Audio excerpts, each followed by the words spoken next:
તો તમારું અથાણું કાળું પડી જાય છે, તમારું અથાણું ચીકણું થઈ જાય છે, તો રૂકો, આ વિડીયો તમારા માટે છે. પરફેક્ટ માપ અને ટિપ્સ સાથે અથાણું બનાવશો તો તમારું અથાણું 1 વર્ષ 2 વર્ષ ચાલશે તો પણ આવું ને આવું જ રહેશે. સ્વાદ પણ એવો જ જળવાઈ રહેશે અને કલર પણ ક્યારેય ચેન્જ નહીં થાય. જો મારી રીતથી તમે બનાવશો તો એવું ને એવું રહેશે.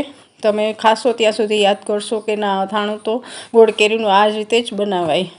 ચાલો જોઈએ આપણે ગુજરાતીઓનું ફેવરિટ અથાણું ગોળ કેરીની રેસીપી. મેં 50 ગ્રામ લાલ મરચાં, કોલર મરચાં લીધા છે. 100 ગ્રામ ખારેક લીધી છે. ગાજરની સિઝન હોય ત્યારે સુકવણી કરીને રાખેલા ગાજર થોડા લીધા છે. ગાજરમાં આપણે મીઠું નાખી અને 24 કલાક રાખીને સુકવણી કરી લેવાય છે. તો ગમે ત્યારે ઉપયોગમાં લઈ શકાય. ખારેકને આ રીતે નાની નાની ઠળિયા કાઢીને સુધારી લેશું. ગાજરના પણ આ રીતે નાના ટુકડા કરી લેશું. મરચાંને પણ બી કાઢી અને આવા નાના પીસ કરી લેશું. હવે આપણે તેને કેરીમાંથી જે ખાટું પાણી નીકળ્યું હતું એમાં સાદું પાણી મિક્સ એડ કરી અને પછી એમાં 1 કલાક માટે પલાળવાના છે. ખારેક અને ગાજર સાથે રાખ્યા છે અને મરચાંને અલગ રાખ્યા છે કે કોઈક બી હોય તો નીકળી જાય. તો જુઓ 1 કલાક પછી કેટલા પલળી ગયા છે ગાજર અને મરચાં અને ખારેક ફૂલીને મોટા થઈ ગયા છે. આપણે તેમને પંખા નીચે સાફ કપડામાં આ રીતે સુકાવી દેવાના છે.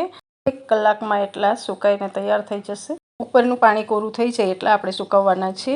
કેરીની સુકવણી આપણે 1 કિલો રાજાપુરી કેરીની મેં કરી છે. તેનો પણ મેં વિડીયો પોસ્ટ કર્યો છે.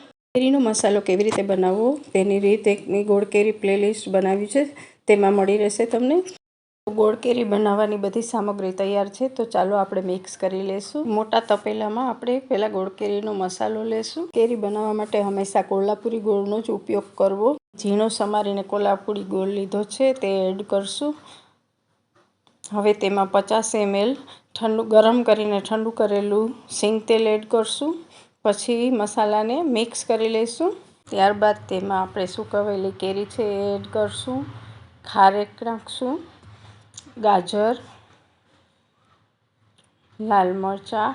ત્યારબાદ તેમાં આપણે 50 ml ગરમ કરી અને ઠંડુ કરીને રાખેલું તેલ એડ કરશું અને પછી બધું હાથેથી બરાબર મિક્સ કરી લઈશું. હાથેથી ન ફાવે તો તમે ચમચા વડે પણ કરી શકો છો. બાદ આપણે તેમને 4 દિવસ માટે આવી જ રીતના રાખવાનું છે અને ચમચા વડે દિવસમાં 2 થી 3 વખત હલાવતા રહેવાનું છે. એટલે ધીમે ધીમે ગોળ મેલ્ટ થઈ જશે અને એ મસાલો પણ મિક્સ થઈ જશે. તો મળીએ 4 દિવસ પછી.